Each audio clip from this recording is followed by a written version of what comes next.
Assalamualaikum warahmatullahi wabarakatuh. Bismillahirrahmanirrahim.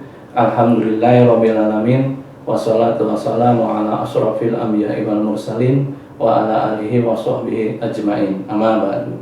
Para pemirsa yang dirahmati oleh Allah Subhanahu wa taala, pada hari ini, hari yang penuh kemuliaan di bulan suci Ramadan yang penuh berkah, marilah kita panjatkan puji syukur kita dengan mengucapkan Alhamdulillahirrabbilalamin, berkat rahmat, hidayah, dan taufik yang diberikan oleh Allah Subhanahu wa taala kepada kita semua, sehingga kita masih diberikan kesempatan untuk melaksanakan pengajian pada hari ini yang insya Allah dalam keadaan sehat. Amin ya rabbal alamin. Salawat serta salam tercurah kepada Nabi Muhammad SAW yang telah mengeluarkan kita dari zaman kegelapan menuju zaman terang menderang, yaitu dinul Islam. Pemirsa yang dirahmati Allah, izinkan saya Adi Surya Muiz untuk memandu acara pengajian online pada hari ini. Pertama-tama terima kasih kepada pemirsa yang sudah meluangkan waktunya untuk mengikuti pengajian online ini, dan terima kasih khususnya kepada pengurus DKM Masjid An-Nur Mandiri Banjarmasin yang sudah memfasilitasi pengajian online ini. Pemirsa sekalian, pengajian online ini sebagai kelanjutan kajian rutin di Masjid An-Nur Mandiri Banjarmasin, dan tentunya ini merupakan pengobat rasa rindu kita dari kajian rutin yang biasanya dilakukan secara tatap muka di Masjid An-Nur Mandiri Banjarmasin. Hadirin pemirsa yang dirahmati Allah Subhanahu wa taala, pengajian online pada hari ini nantinya akan disampaikan oleh Ustadz Haji Masudi yang sudah hadir di tengah-tengah kita, yang akan menyampaikan tausiahnya dengan tema Ramadan penuh berkah. Saya silakan kepada Pak Ustadz untuk langsung menyampaikan. Assalamualaikum warahmatullahi wabarakatuh. Waalaikumsalam. Bismillah, alhamdulillah, wassalatu wassalamu ala rasulillah wa ala alihi wa ashabihi wa man tabi'a huda wa mawalah. Para pemirsa sekalian, rahimakumullah, kita panjatkan puji syukur kepada Allah Subhanahu wa ta'ala yang menyampaikan kepada kita pada hari ini di bulan Ramadan yang penuh berkah ini, dan kita bersyukur pula pada kesempatan ini kita dalam keadaan sehat walafiat.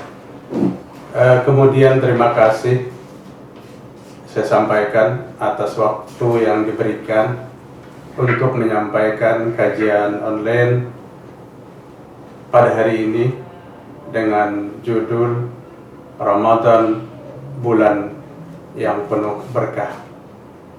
Artinya apa para pemirsa sekalian?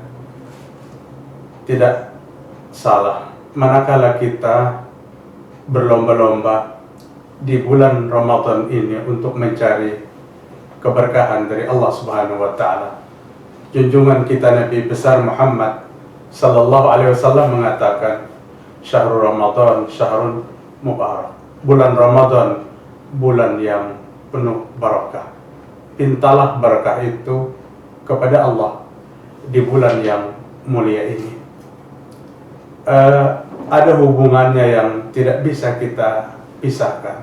Manakala kita ingin mendapatkan keberkahan, terutama keberkahan yang kita ingin raih pada bulan Ramadan ini, tentu kita mengisi Ramadan ini dengan ibadah yang diajarkan, lebih-lebih ibadah utama yang diperintahkan Allah di dalam Al-Quranul Karim surah Al-Baqarah 183, yaitu ibadah puasa. Ya ayyuhalladzina amanu kutiba alaikumussyam kama kutiba alal ladzina min qablikum la'allakum tattaqun. Wahai orang yang beriman, diwajibkan kepadamu berpuasa sebagaimana puasa itu juga telah diwajibkan kepada orang-orang sebelum kamu, agar kamu menjadi orang yang bertakwa. Memperbaiki nilai puasa, sehingga puasa yang kita kerjakan betul-betul memenuhi, mencukupi kriteria untuk mendapatkan keberkahan di bulan yang mulia ini. Para pemirsa rahimakumullah, selain daripada itu, perlu juga saya sampaikan melalui kajian online ini bahwa Allah Subhanahu wa Ta'ala telah memberikan 5 kiat-kiat kepada kita untuk mendapatkan barokah itu. Allah sampaikan di dalam surah Al-A'raf 96, Allah sampaikan di dalam surah An-Nahl 97, di dalam surah At-Talaq ayat 3, di dalam surah Nuh ayat 10, 11, 12, dan di dalam surah Ghafir ayat 60. Apa 5 kiat untuk mendatangkan barokah itu kepada kita? Allah sampaikan di dalam surah Al-A'raf 96, walau anna ahlul qura amanu wattaqaw lafatahna alaihim barakatin minas sama'i wal ardh walakin kadzabu fa akhadnahum bima kanu yaksibun. Jika penduduk satu negeri, kata Allah, jika penduduk satu negeri beriman dan bertakwa, maka Allah akan bukakan pintu barokahnya dari langit dan dari bumi.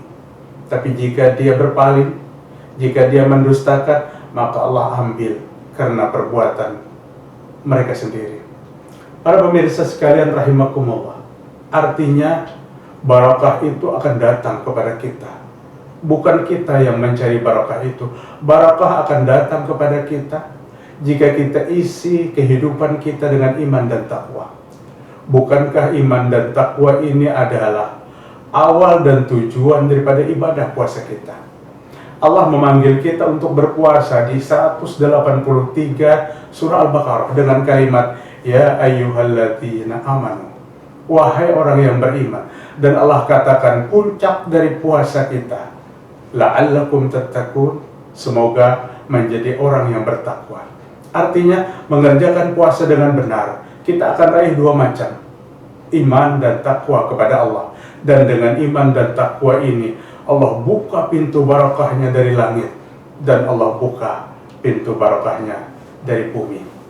Pemirsa rahimakumullah, yang kedua, kiat yang kedua, Allah ajarkan di dalam surah An-Nahl ayat 97, man amila salihan min dzakarin aw unsa wa huwa mu'min falanuhyiyannahu hayatan thayyibah wa lanajziyannahum ajrahum bi ahsani ma kanu ya'malun. Siapa yang melaksanakan amal soleh, kata Allah, laki-laki atau perempuan, dan dia beriman kepada Allah Subhanahu wa Ta'ala, falanuhyiyannahu hayatan thayyibah, Allah akan memberikan kehidupan yang baik kepadanya. Allah berjanji akan memberikan kehidupan yang baik kepada orang yang beramal soleh, laki-laki atau perempuan, kepada orang yang beriman kepada Allah Subhanahu wa Ta'ala. Lagi-lagi pemirsa sekalian, ibadah ini bisa kita hubungkan dengan puasa. Bukankah ibadah puasa adalah bagian daripada amal soleh yang dikerjakan oleh seorang laki-laki dan solehah bagi perempuan? Dan bukankah puasa Allah memanggil kepada semua manusia untuk melaksanakan ibadah puasa dengan dasar keimanan, wa huwa mu'min, dan dia beriman kepada Allah. Janji Allah akan berikan kehidupan yang baik. Apa yang dimaksud kehidupan yang baik pada ayat ini? Wa qala ba'du ahlu ta'wil, dan berkata sebagian besar ulama tafsir, hayatun thayyibah, hayatun mubarakah. Hidup yang baik adalah hidup yang penuh dengan keberkahan. Allah memberikan kehidupan yang baik, tentu kehidupan yang penuh dengan barokah.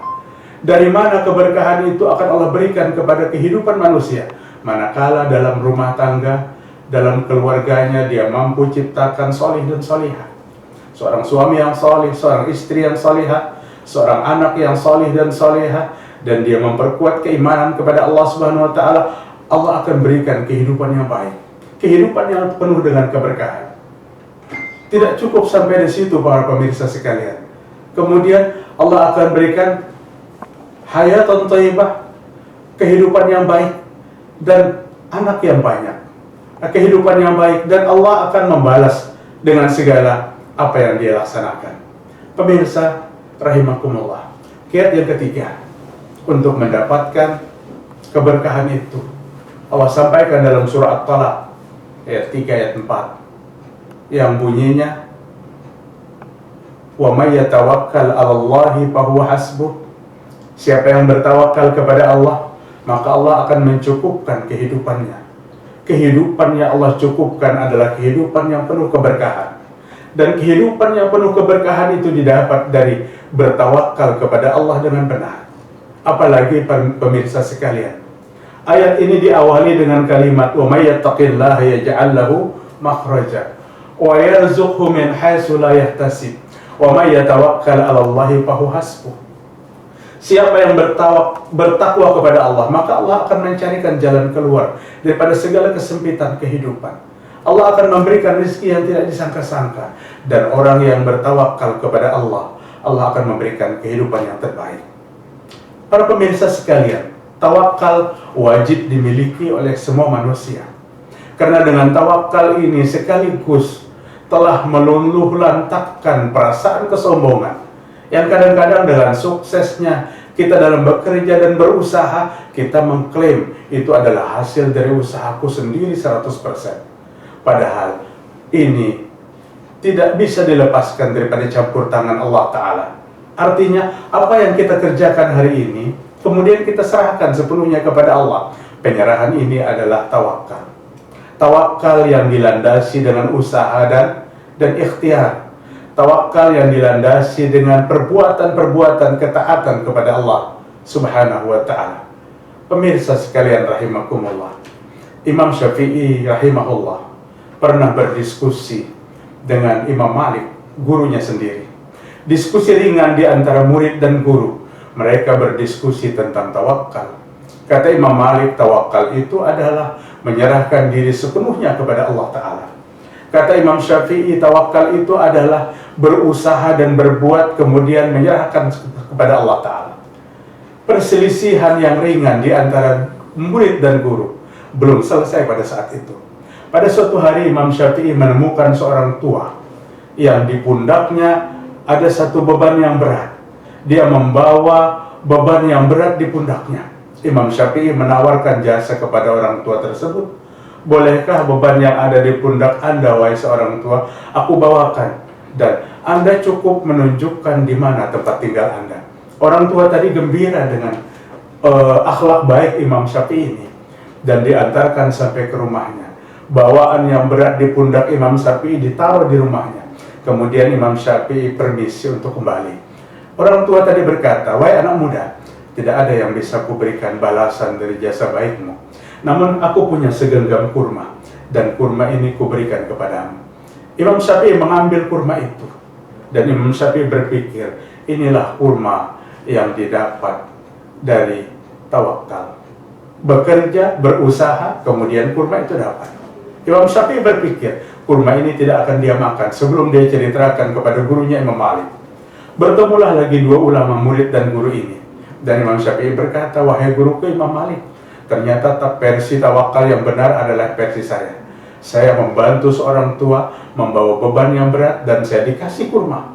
Dan ini hasil dari tawakal, kata Imam Syafi'i. Imam Malik tersenyum dengan cerita muridnya. Kemudian Imam Malik mengambil sebiji kurma itu dan dia memakannya. Kata Imam Malik, tawakulku juga benar. Aku tidak bekerja dan berusaha, tapi kurma datang kepadaku dan kumakan. Artinya, dua versi tawakal ini sangat patut untuk kita praktekkan dalam kehidupan. Pada saat kita mampu bekerja dan berusaha dalam kondisi tertentu, kita laksanakan pekerjaan dan usaha kita dan bertawakal kepada Allah. Tapi pada saat kita dihadapkan pada satu kondisi yang belum sempat kita melaksanakan apa-apa, serahkan semuanya kepada Allah Ta'ala. Yang jelas, jangan kita tidak bertawakal. Karena orang yang bertawakal, Allah cukupkan kehidupan dengan penuh keberkahan. Kiat yang keempat, untuk mendapatkan keberkahan, Allah sampaikan dalam surah Nuh ayat 10, ayat 11 dan ayat 12.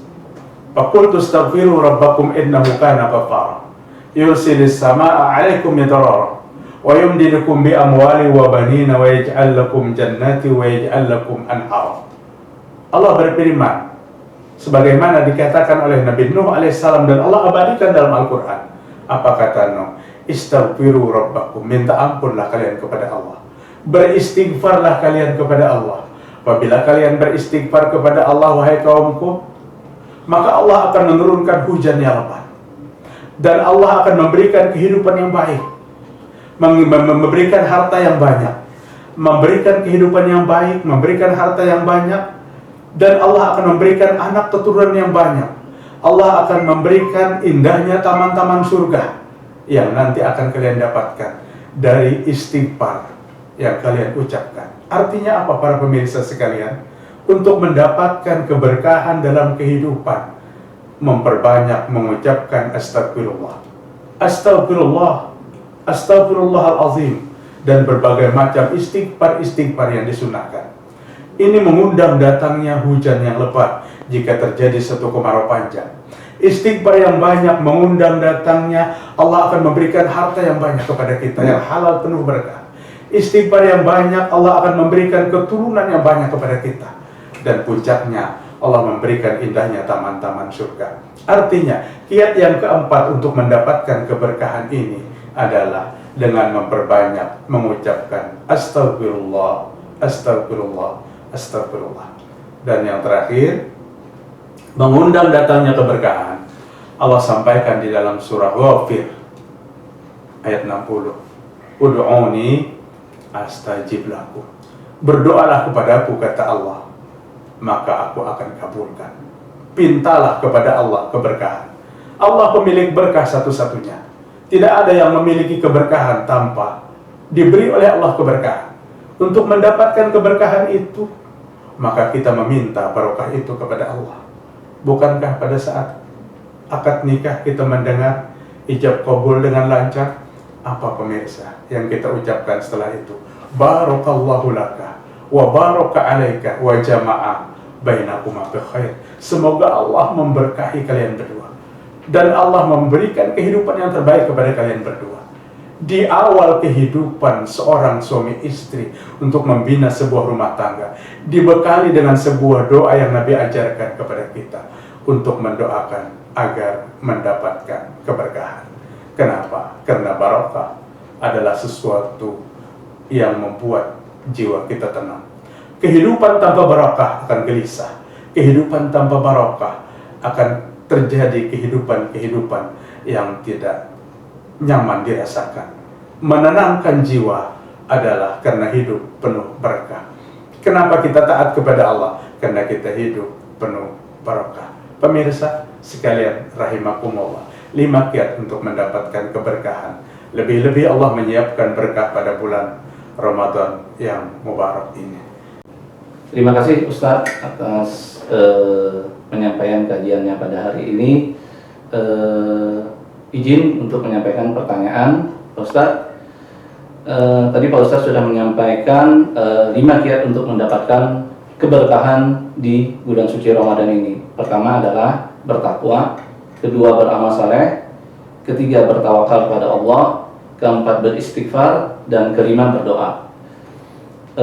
Yang saya ingin tanyakan ada 2 pertanyaan. Pertama terkait dengan poin nomor 4, yaitu beristighfar. Pertanyaannya, Ustaz, kapan waktu yang mustajab kita beristighfar saat berpuasa, dan lapas yang seperti apa sesuai dengan tuntunan Nabi kita Muhammad SAW? Terima kasih. Istighfar adalah satu kewajiban.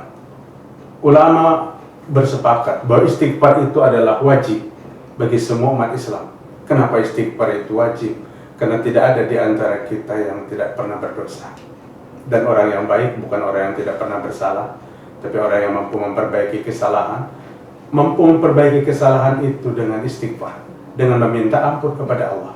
Sehubungan dengan tema kita, istighfar mengundang datangnya kehidupan yang penuh dengan keberkahan. Lebih-lebih istighfar ini di bulan Ramadan. Di bulan Ramadan yang penuh barakah. Allah Subhanahu wa taala menyampaikan beberapa ayat dalam Al-Qur'an tentang istighfar dan waktu beristighfar. Istighfar itu Allah perintahkan di dalam Al-Qur'an Al-Karim dengan potongan satu ayat. Wa yastaghfiruna bil ashar wa bil ashari hum yastaghfirun. Beristighfarlah kamu kepada Allah pada waktu sahur. pada waktu sahur itu kamu meminta ampun dan beristighfar kepada Allah Ta'ala.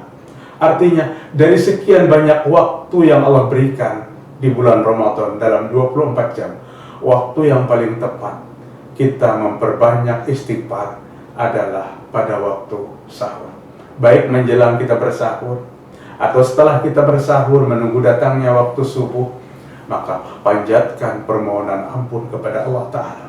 Tidak ada sesuatu yang membuat Allah senang, tidak ada sesuatu yang membuat Allah sangat suka kepada hambanya, kecuali hambanya meminta ampun pada setiap kesempatan.